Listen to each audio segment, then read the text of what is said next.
Radio 1 de Radio Nacional de España presenta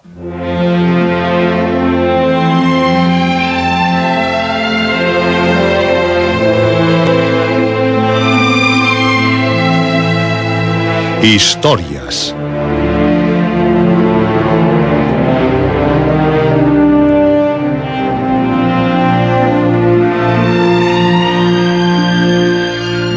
Historias de terror, de aventuras, de suspense, de ciencia ficción.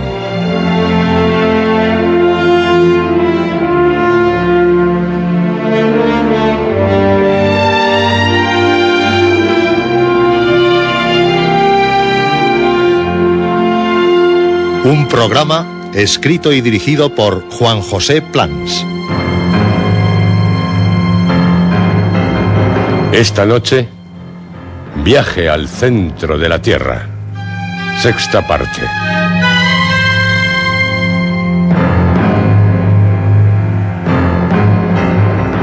Esta es su noche. La noche en la que seguiremos viviendo la gran aventura de ir al centro de la Tierra.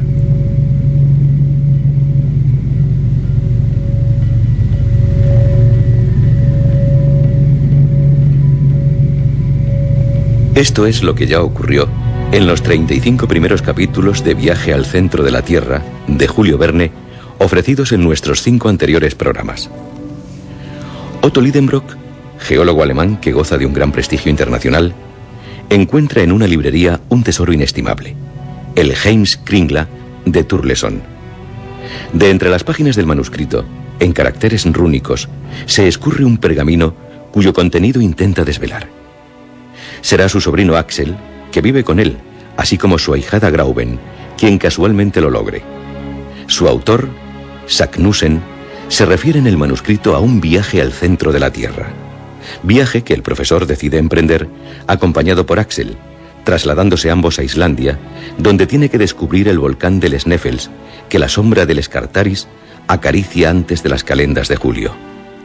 Una vez logrado, descienden hacia el centro del globo. En una bifurcación se equivocan de galería, teniendo que regresar para tomar otra, ya apenas sin agua. Por la nueva galería, acabarán encontrando agua tras horadar una roca. Siguen el descenso de un arroyo, pero Axel, tomando un camino equivocado, se pierde. Tras juntarse con sus compañeros, cayendo por una galería vertical a una gruta, deciden navegar por un mar interior. Asistirán atónitos al combate entre dos monstruos marinos. Y una tempestad pone en peligro sus vidas. Pero, según el diario de a bordo de Axel, parece oírse el mar rompiendo contra las rocas.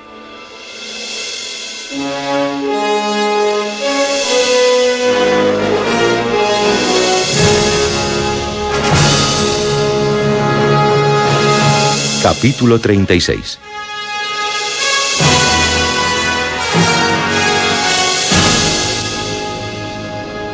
Así termina mi diario de a bordo que logré salvar del naufragio. No podría explicar lo que pasó al chocar la balsa con las rocas de la por otra parte deseada costa.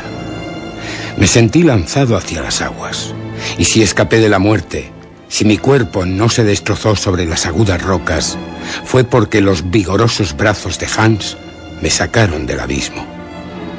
Nuestro guía me dejó sobre una arena caliente al lado de mi tío, y se dedicó a salvar lo que pudiera del naufragio.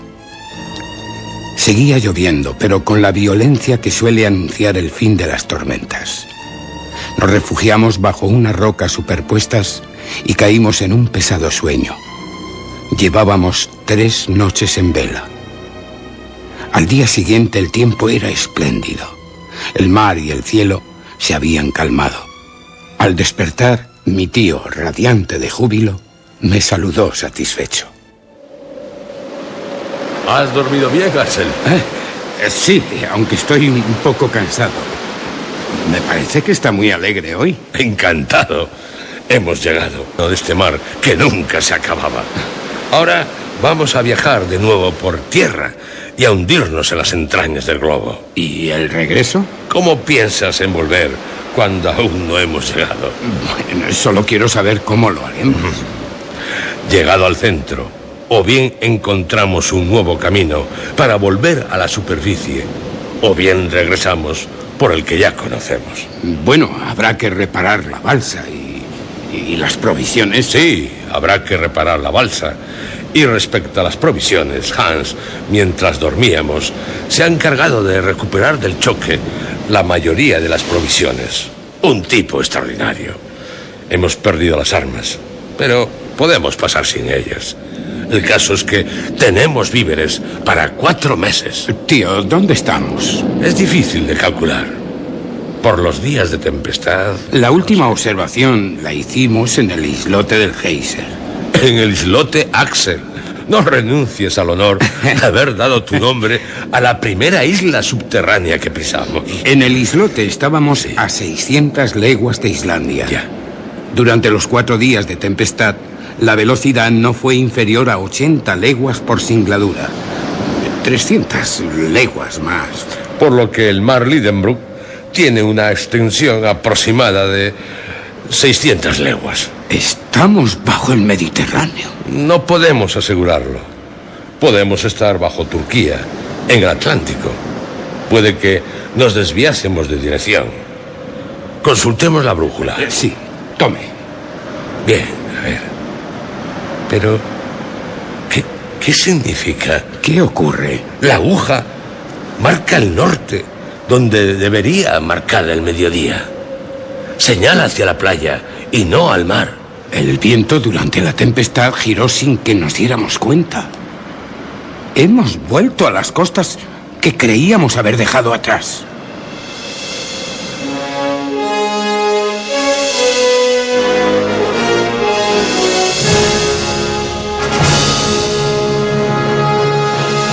Capítulo 37.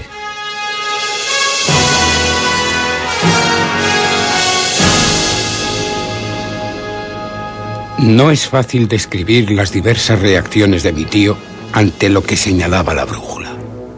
Pasmo, incredulidad después, finalmente cólera. Nunca había visto un hombre tan decepcionado y tan furioso después. Pero no tardó en calmarse.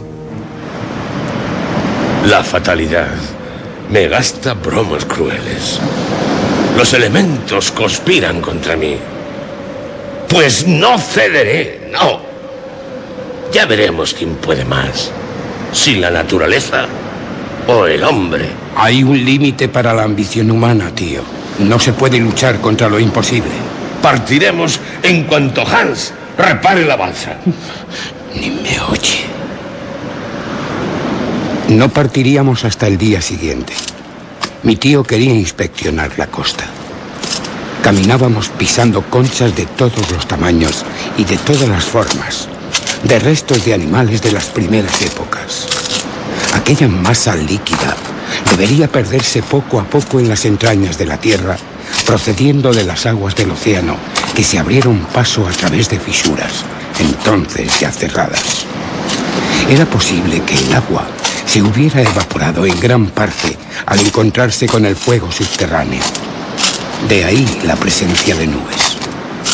Caminábamos por una especie de terreno sedimentario, formado por las aguas, como todos los terrenos de tal periodo, tan ampliamente distribuidos por la superficie del globo. Mi tío lo examinaba todo atentamente. Recorrida 1 milla a lo largo de la costa del mar Lidenbrock, el suelo cambió de aspecto. Era como si hubiera sido removido por una gran y violenta elevación de las capas inferiores. Avanzábamos con dificultad, alcanzando una llanura de osamentas. Montones de restos óseos se perdían en ondulaciones en el horizonte. Axel, aquí se acumula toda la historia de la vida animal. Mira, fósiles, restos de animales prehistóricos, megaterios, mastodontes, prodopitecos. Y Axel, una cabeza humana. ¿Una cabeza? Sí, una cabeza humana.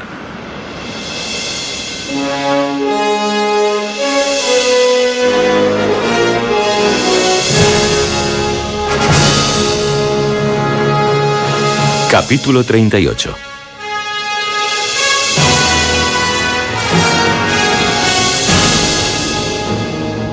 Poco antes de nuestro viaje hacia el centro de la Tierra, se había producido un acontecimiento paleontológico de gran importancia. El 28 de marzo de 1863 se había hallado una mandíbula humana, el primer fósil de esta especie que salía a la luz. Y a su lado se encontraron hachas de piedra y sílex tallados. Después aparecerían en otras partes otras mandíbulas idénticas. Pero allí teníamos ante nosotros uno de los ejemplares del hombre cuaternario primitivo. Un cuerpo humano perfectamente reconocible. Conservaba aún atributos que generalmente se pierden pronto: piel tensa y apergaminada, miembros aún flácidos, dientes intactos, cabellera abundante, uñas de un tamaño tremendo, tanto en las manos como en los pies. Me produjo tal impresión que me quedé sin habla. Levantamos el cadáver. De pie, nos miraba con sus órbitas vacías. El profesor Otto Lidenbrock, adoptando un tono solemne, se dirigió a un auditorio inexistente tras palpar el torso sonoro del cadáver. Señores, tengo el honor de presentarles a un hombre de la época cuaternaria. Grandes investigadores han negado su existencia, en oposición a otros no menos ilustres. De estar aquí, los Santo Tomás de la paleontología podrían tocarlo con el dedo y se verían forzados a reconocer su error. La ciencia debe ponerse en guardia contra los descubrimientos de este género. No ignoro la explotación que han hecho ciertos charlatanes de los hombres fósiles. Pero aquí la duda sería una injuria a la ciencia. El cadáver está presente. Pueden ustedes verlo, tocarlo. No es un esqueleto, es un cuerpo intacto, conservado con una finalidad estrictamente antropológica. Si pudiese lavarlo en una solución de ácido sulfúrico, haría desaparecer todas las partes terrosas y esas conchillas resplandecientes incrustadas en él. Pero no poseo el precioso disolvente. Sin embargo, este cadáver, tal como lo ven ahora, nos relatará su historia. Como pueden ver, no tiene 6 pies de estatura, por lo que nos encontramos a gran distancia de los pretendidos gigantes que decían haber en otros tiempos. En cuanto a la raza, es caucásica. El cráneo es regularmente ovoide, sin un desarrollo excesivo de los pómulos, ni un avance exagerado de la mandíbula. No presenta ninguna señal de prognatismo que modifica el ángulo facial. Medice el ángulo y resultará de 90 grados. No sonrían, señores, no. Se trata de un hombre contemporáneo de los mastodontes. No sé cómo pudo llegar hasta aquí. En la época cuaternaria tenía lugar aún trastornos considerables en la corteza terrestre. Se produjeron grietas, fallas. Es posible que por alguna. Pero el hecho cierto es que está aquí, rodeado de obras hechas con sus propias manos, hachas, sílices tallados. A no ser que haya venido como yo, de excursionista, no cabe pensar en poner en duda la autenticidad de su antiguo origen. Le aplaudí calurosamente. Mi tío tenía razón. Y además, aquel cuerpo no era el único. A cada paso encontrábamos otros. Un asombroso espectáculo el de esas generaciones de hombres y animales confundidos en tan vasto cementerio. Se nos planteaba una grave cuestión que no sabíamos resolver.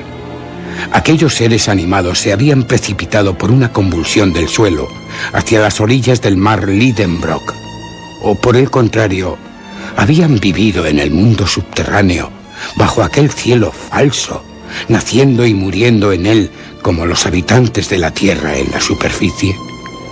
¿Andaría errante aún por aquellas playas inhóspitas algún hombre de los abismos?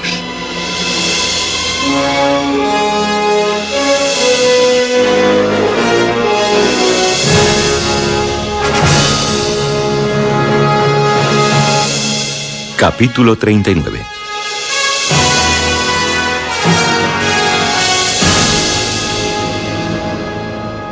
Durante media hora seguimos hollando aquellas capas de huesos. Avanzábamos estimulados por una ardiente curiosidad. ¿Qué otras maravillas nos aguardaban? Mis ojos se hallaban preparados para cualquier sorpresa. Las orillas del mar habían desaparecido hacía largo rato tras las colinas del osario.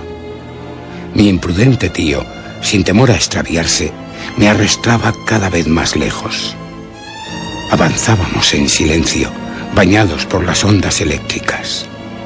Por un fenómeno que no puedo explicar, la luz, gracias a su fusión entonces completa, alumbraba uniformemente las diversas superficies de los objetos, no produciendo sombra a ninguno de ellos. Hubiérase dicho que estábamos en medio del día, en medio del verano y en medio de las regiones ecuatoriales, bajo los rayos verticales del sol. Todo vapor había desaparecido. Después de andar una milla, llegamos al lindero de un bosque inmenso, con vegetación de la época terciaria. Grandes palmeras de especies hoy extinguidas, pinos, tejos, cipreses.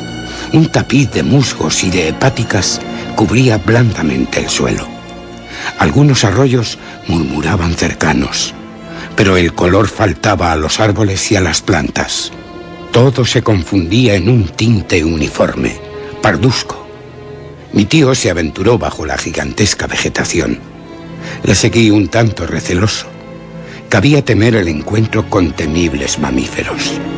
La promiscuidad existente de árboles y plantas tan distintas hubiera enloquecido a los más expertos botánicos. De pronto, me paré reteniendo con la mano a mi tío. ¿Qué ocurre? Mire allí, tío. Sí. Formas gigantescas que se mueven. Una manada de mastodontes. ¡Vivos! Con sus enormes trompas. Sí. Se mueven bajo los árboles como una legión de serpientes. Arrancan las hojas, horadan los troncos de los árboles. Oh, Hassel, es como un sueño. Sí. Ante nosotros renace el mundo de los tiempos prehistóricos, de las épocas terciarias, cuaternarias. Y estamos solos a merced de ellos. Adelante. No. Carecemos de armas. ¿Qué haríamos en medio de ese rebaño de cuadrúpedos gigantescos? No hay criatura humana que pueda desafiar impunemente la cólera de semejantes monstruos. No hay criatura humana. Te equivocas, Hassel. Mira allá abajo. Un ser vivo, semejante a nosotros. Un hombre. Pero, tío, no puede. Sí. ¡Ah, sí! Allí, a menos de un cuarto de milla. Un ser humano. Parece guardar el rebaño de mastodontes. Cierto. No es un cadáver. Y es gigantesco. De una estatura de 12 pies. Y yo diría que su cabeza, tan grande como la de un búfalo, tiene una melena semejante a la del elefante de las primeras edades. Y blande con una mano un tronco enorme. Digno cayado de un pastor antediluviano. Podemos ser vistos. Ahora te doy la razón, Hassel. Hay que huir. ¡Vamos! Un cuarto de hora después habíamos perdido de vista al terrible enemigo. Nos engañaron nuestros sentidos. No vimos lo que creímos ver. Me niego a admitir que existiera un hombre de tales proporciones. Sería un gran simio. Regresando, me di cuenta de que la tempestad no nos había devuelto a Puerto Gran, donde desembocaba el arroyo Hansbach. Es cierto, Axel. No hemos vuelto a nuestro punto de partida. Seguramente la tempestad nos trajo un poco más abajo. Siguiendo la costa, llegaremos a Puerto Grauen. Mejor será regresar a la balsa. Sabremos. Se parecen tanto todas estas rocas.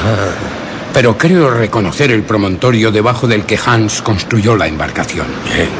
No debemos estar lejos del puerto, si no está ahí mismo. No, Axel. De ser así, veríamos nuestras propias huellas. Y yo no las veo. Pero yo sí. ¿Y cómo? Mire ahí. Un puñal. Tómalo. Está oxidado. ¿Lo traías tú? Yo no. ¿Y usted? Jamás he tenido este puñal en mi poder. Qué extraño. No, no lo es. Lo habrá perdido Hans. Los islandeses suelen llevarlos. Hans nunca ha tenido este puñal. Será el arma de algún guerrero antediluviano. Un hombre vivo, de un contemporáneo del gigantesco pastor que hemos visto. No. Porque no es un instrumento de la edad de piedra. Ni tampoco de la edad del bronce. La hoja, tío, fíjese, es de acero. Cálmate, Axel, y razona.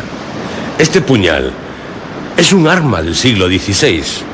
Una verdadera daga, como las que llevaban colgadas del cinto los caballeros para dar el golpe de gracia. Es de origen español. No pertenece a ninguno de nosotros, ni a ninguno de los seres humanos que viven tal vez en las entrañas de la tierra. ¿Entonces? No se ha mellado por hundirse en la garganta de la gente. Cubre su hoja con una capa de moho que no se ha formado ni en un día, ni en un año, ni en un siglo.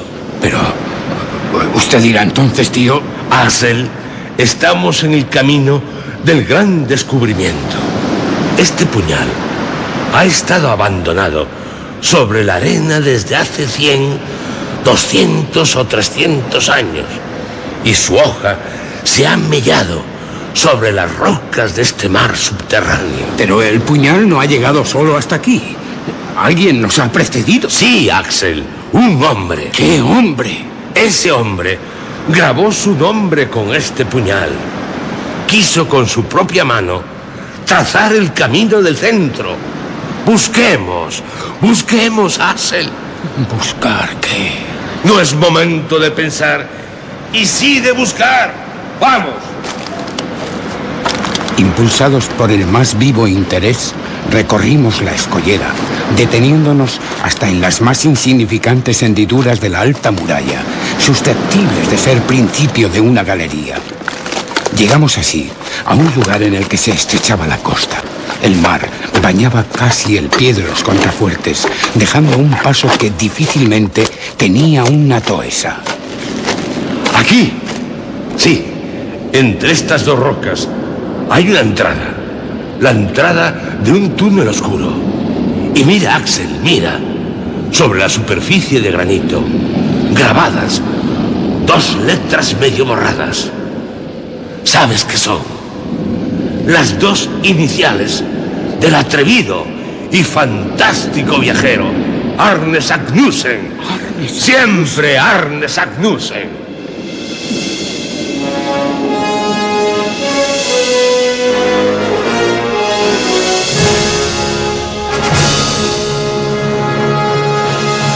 Capítulo 40.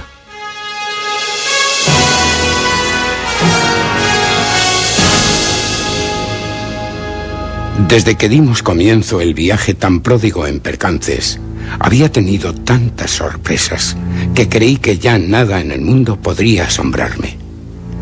Pero la vista de las 2 letras grabadas allí desde hacía 300 años me sumió en un estado de estupefacción rayano en la estupidez.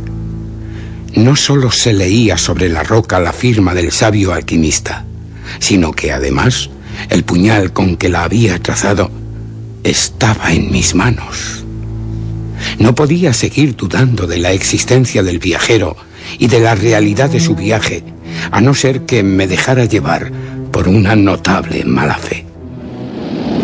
¡Ah! El genio maravilloso. ¡Oh, tú, Arne Sagnussen! No te has olvidado de nada que pudiera abrir a otros mortales los caminos de la corteza terrestre. Grabando tu firma, podemos hallar las huellas que dejaron tus pasos en estos subterráneos hace 3 siglos. Quisiste compartir con otras miradas la contemplación de estas maravillas. Tu nombre, grabado de etapa en etapa, conduce en derechura a su meta el viajero dotado de intrepidez suficiente para seguirte. Y, seguro, en el centro mismo de nuestro globo estará también tu nombre, escrito por tu propia mano.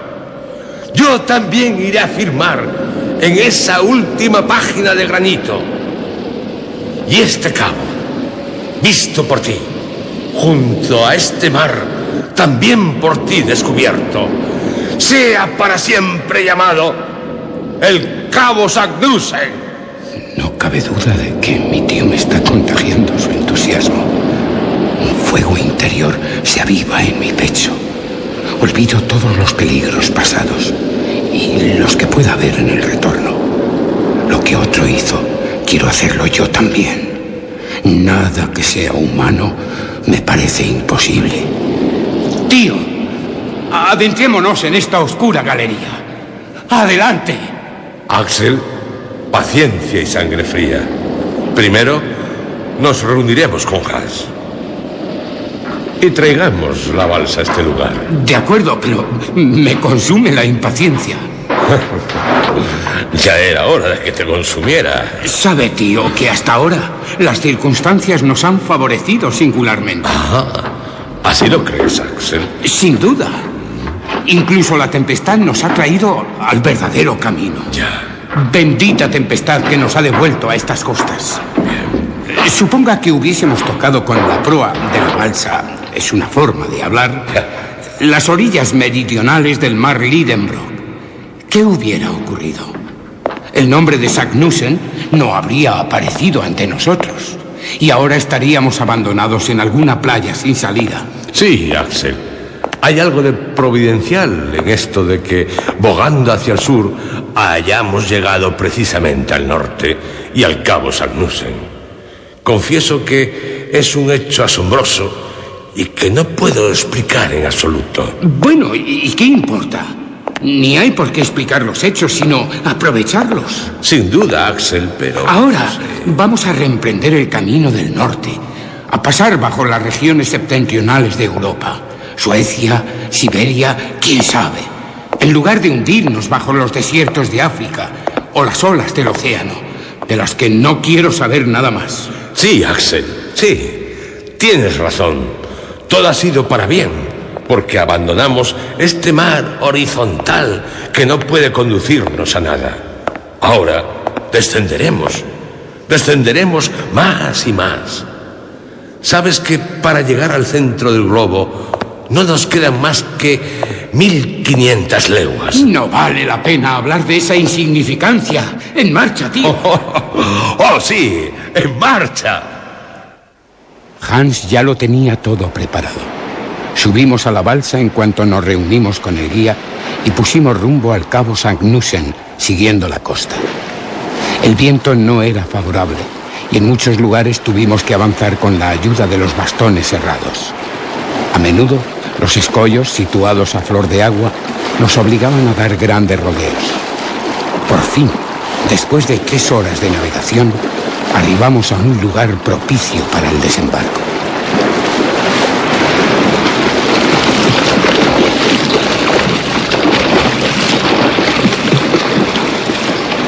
Salté a tierra seguido de mi tío y de Hans. La travesía no había disminuido mi entusiasmo. Al contrario, propuse quemar nuestras naves para cortar una retirada. Mi tío se opuso a ello. Me pareció extrañamente prudente. No hay razón para quemar, como tú dices, la balsa, Axel. Al menos partamos sin perder un momento. Sí, pero antes examinemos esta nueva galería para saber si tendremos que preparar las escalas. Dejamos la balsa amarrada a la orilla a unos 20 pasos de la abertura de la galería, hacia la que nos dirigimos de inmediato. La abertura, que era casi circular, tenía un diámetro de 5 pies aproximadamente. El sombrío túnel estaba abierto en la roca viva y cuidadosamente aislado por las materias eruptivas a las que había dado paso en otro tiempo. Su parte inferior se hallaba al nivel del suelo, de tal suerte que podía penetrarse en él sin ninguna dificultad. Caminamos por un plano casi horizontal, pero no habíamos andado más de 6 pasos cuando nuestra marcha se vio interrumpida por la interposición de una enorme roca. ¡Maldita sea! Sí, pero busquemos a Axel. Sagnussen tuvo que ir por este túnel. Por mucho que buscamos a la izquierda y derecha, arriba y abajo, no existía ningún paso, ninguna bifurcación.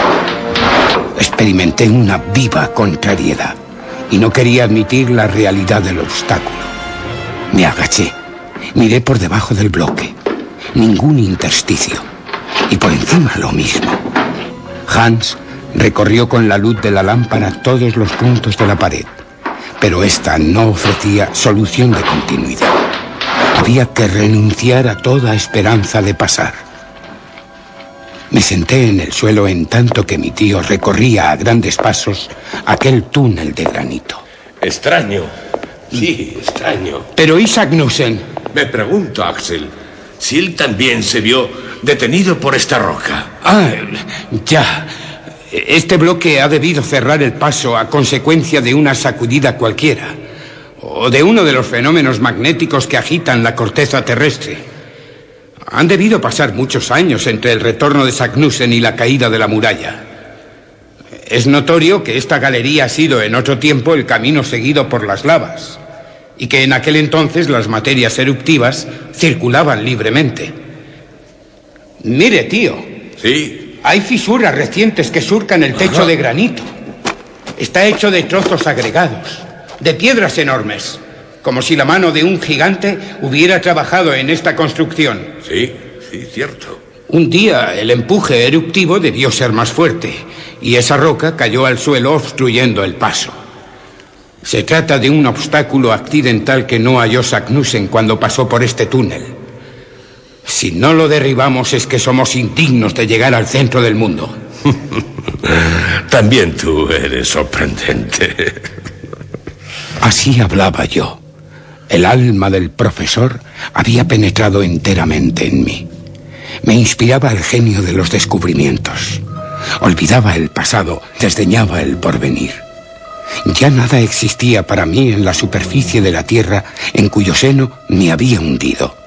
Ni las ciudades, ni los campos, ni Hamburgo, ni la calle Königstrasse, ni mi querida Grauben, que debía considerarme perdido para siempre en las entrañas del globo. Pues bien, Axel, a golpe de piqueta, a golpes de azadón, abramos el camino. Derribemos esta muralla. Con el pico, no sé, demasiado dura como para que con los picos podamos abrir. Pues la piqueta. Pongamos barrenos y hagamos saltar el obstáculo. Pólvora. No se trata más que de romper una roca. Manos a la obra, Hans. Hans se fue a la balsa y regresó con un pico para preparar un barreno. No era poco trabajo. Había que hacer un agujero lo suficientemente grande para alojar en él 50 libras de algodón pólvora, cuya potencia expansiva es 4 veces mayor que la de la pólvora de cañón. Me encontraba en un estado de sobreexcitación inaguantable. Mientras Hans trabajaba, yo ayudaba a mi tío en la preparación de una larga mecha hecha de pólvora mojada y encerrada en una tripa de tela. Tanto él como yo no nos cansábamos de decir entusiásticamente que venceríamos el obstáculo. A medianoche quedó completamente terminado nuestro trabajo. La carga de algodón pólvora se encontraba hundida en el agujero y la mecha, extendiéndose por la galería, desembocaba al exterior. Bastaba una sola chispa para activar la carga. Mi tío dijo que se haría por la mañana, y tuve que resignarme a esperar 6 horas más.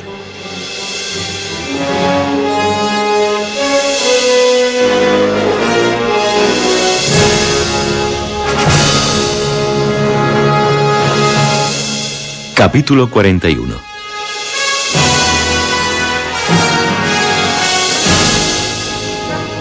El día siguiente, jueves 27 de agosto, fue una de las más célebres fechas de nuestro viaje subterráneo. Todavía no puede acudir a mi memoria sin que el espanto haga latir violentamente mi corazón. Desde aquel momento, ni nuestra razón, ni nuestro juicio, ni nuestro ingenio tienen voz ni voto en los acontecimientos, y nos convertimos en inconscientes juguetes de los fenómenos de la Tierra. A las 6 estábamos de pie. Se aproximaba el momento de abrirnos paso con la pólvora a través de la barrera de granito. Solicité el honor de prender fuego a la mecha. Hecho esto, tenía que reunirme con mis compañeros en la balsa. Luego nos adentraríamos en el mar con el fin de evitar los peligros de la explosión, cuyos efectos podían muy bien no concentrarse en el interior de la galería. Según nuestros cálculos, la mecha debía arder por espacio de 10 minutos antes de inflamar la pólvora del barreno, dejándome por consiguiente el tiempo necesario, justo, para volver a la balsa. Me preparé, no sin cierta emoción, a desempeñar mi papel. Tras un rápido almuerzo se embarcaron mi tío y Hans, quedándome yo en la orilla, provisto de un farol encendido que debía servirme para prender fuego a la mecha. Axel, ve ahora y vuelve de inmediato. No tema, tío, no me entretendré en el camino. Me dirigí al túnel. Abrí el farol y cogí la extremidad de la mecha. El profesor consultaba su cronómetro. ¿Preparado? ¡Preparado! Bien. ¡Fuego, Axel! Acerqué rápidamente la llama a la mecha y cuando comenzó a chisporrotear, volví corriendo a la orilla. Embarca y alejémonos. ¡Pronto, Hans! El guía, con un vigoroso empuje, adentró la balsa en el mar, que se alejó unas 20 toesas. Era un momento emocionante. El profesor seguía con la mirada las agujas del cronómetro. Mi corazón brincaba, mis pulsaciones se aceleraban. 5 minutos, 4, 3, 2, 1...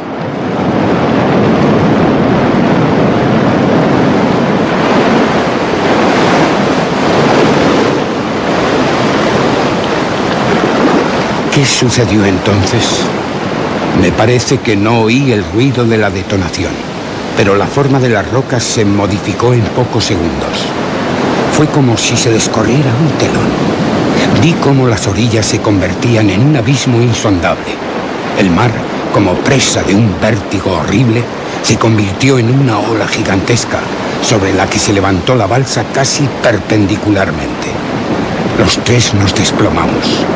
En menos de un segundo reinaron las más profundas tinieblas. Sentí luego la falta de una base de apoyo, no a mis pies, sino a la balsa. Creí que naufragaba, pero no. La balsa no se iba a pique. Hubiera deseado dirigir la palabra a mi tío, pero me lo impedía el bramido de las olas. A pesar de las tinieblas, el ruido, la sorpresa, la emoción, comprendí lo que había ocurrido. Al otro lado de la roca, que había volado, había un abismo.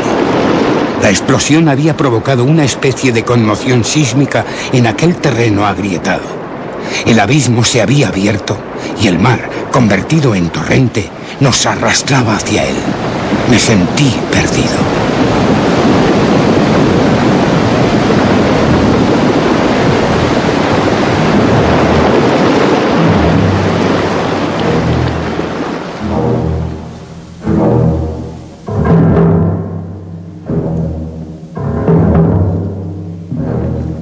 Una hora, 2 horas, no sé, transcurrieron así.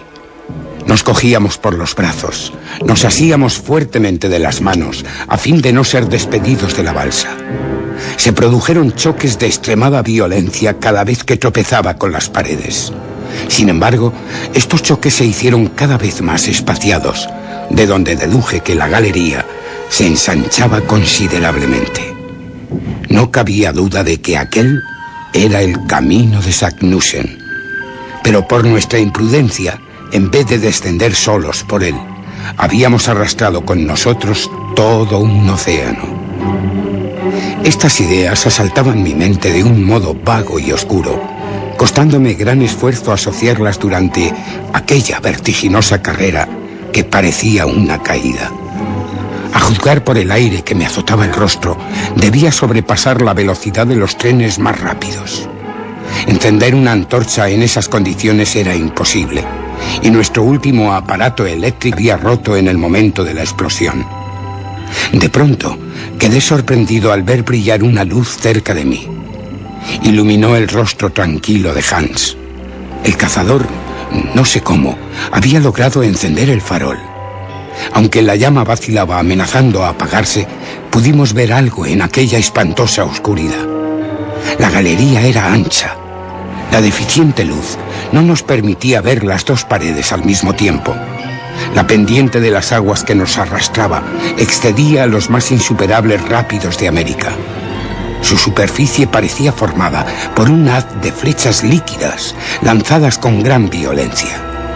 La balsa se deslizaba rápida, a veces dando vueltas como un trompo, al impulso de ciertos remolinos.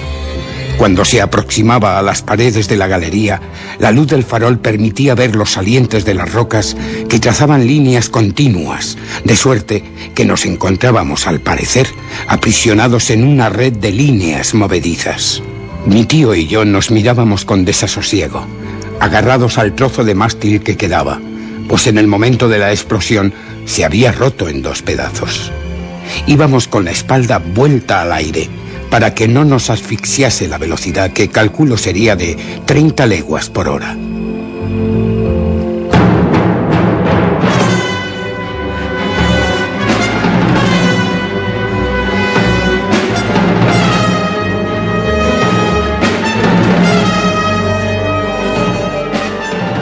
Durante horas nuestra situación no cambió, hasta que un incidente la complicó aún más.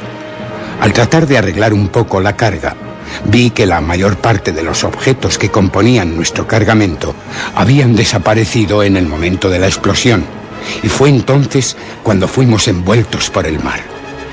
Quise cerciorarme de los recursos con que podíamos contar, y a la luz del farol empecé mis investigaciones. No nos quedaban más instrumentos que la brújula y el cronómetro.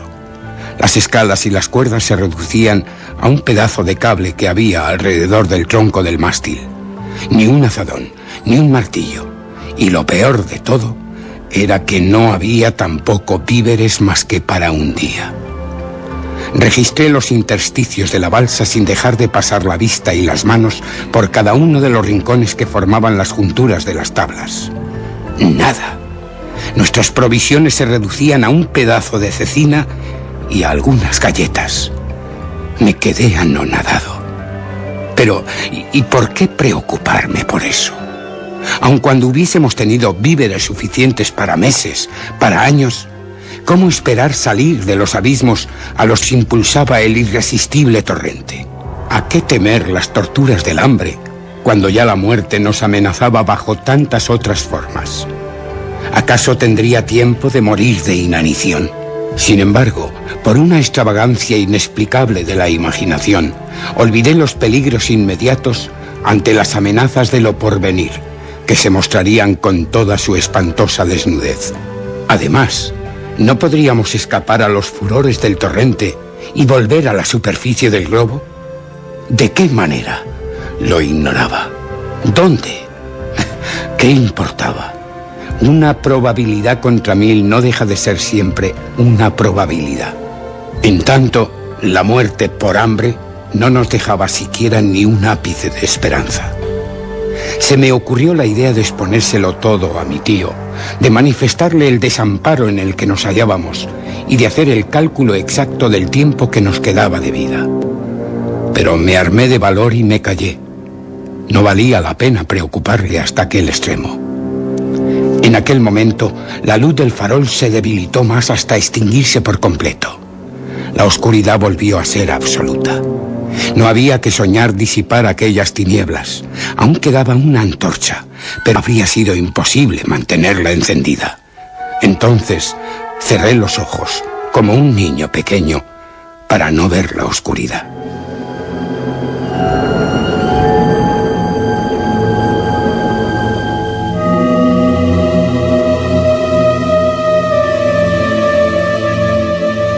Después de un tiempo bastante largo, se redobló la velocidad. La mayor violencia con que me azotaba el rostro me lo hizo notar. La inclinación de las aguas se hacía excesiva.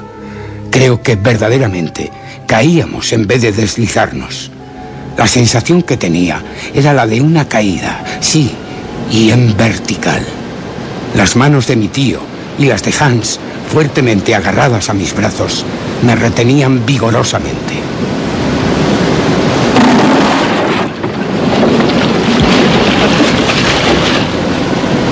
De pronto sentí algo así como un choque. La balsa no había tropezado con ningún cuerpo duro. Se había detenido en su caída. Una tromba de agua, una columna líquida, inmensa, se abatió sobre nosotros. Creí ahogarme. Pero aquella súbita inundación duró muy poco, solo unos segundos, y mis pulmones pudieron respirar ansiosamente al aire libre. Mi tío y Hans me apretaban los brazos hasta casi rompérmelos, y la balsa continuó llevándonos a los tres. ¿Hacia dónde?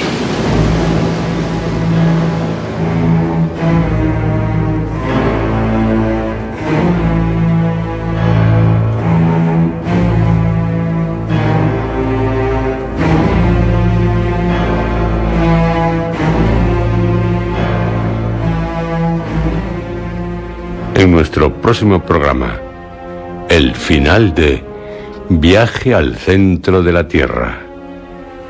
No es, como están comprobando, solo una novela de aventuras. Julio Verne, en ella, entre otras cosas, hace que sus personajes vayan en busca de la verdad.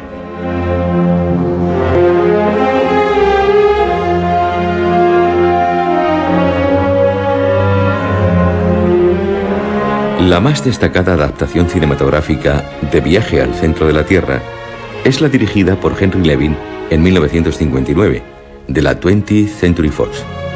El guión de Walter Rees y Charles Brackett, que también era productor, con música de Bernard Herrmann y fotografía de Leo Tauber. Sus intérpretes: Pat Boone, James Mason, Arlene Dahl, Diana Baker, Thayer David, Peter Ronson. En la película se introduce un personaje femenino, Carla, que no solo irá también al centro de la Tierra, sino que también enamorará al profesor Lidenbrock. También debemos recordar la versión del realizador español Segundo de Chomón, de 1908, para la productora Pathé Frères, la primera cinta en inspirarse en la novela de Julio Verne. Otra humilde, por sus limitaciones presupuestarias, pero digna adaptación, es la de Juan Piquer Simón, de 1977. Los paisajes canarios contribuyeron a su espectacularidad. El guión de Carlos Puerto, John Melson y el propio director. La música de Juan José Caffi. La fotografía de Andrés Berenguer. Sus principales intérpretes: Kenneth Moore, Pez Mounet, Yvonne Sentís y Jack Taylor, con la participación, por aquellos años inevitable, de Jorge Rigot.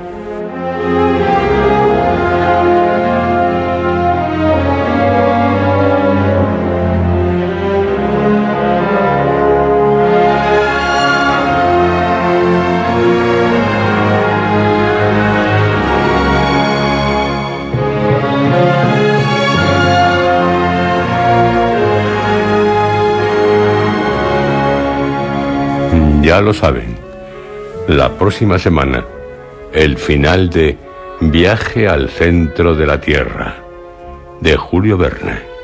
No se lo pierdan.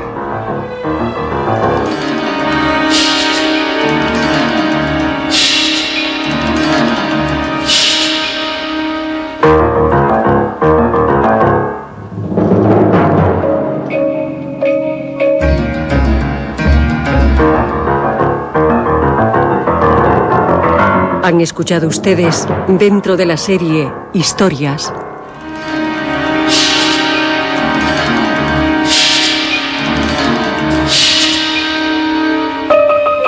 Viaje al centro de la Tierra, 6ª parte.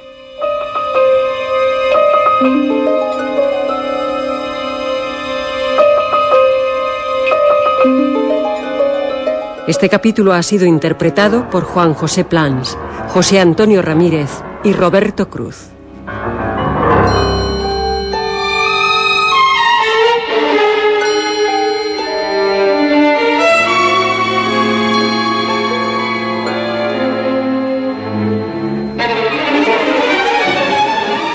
Efectos especiales, Joaquín Úbeda. Realización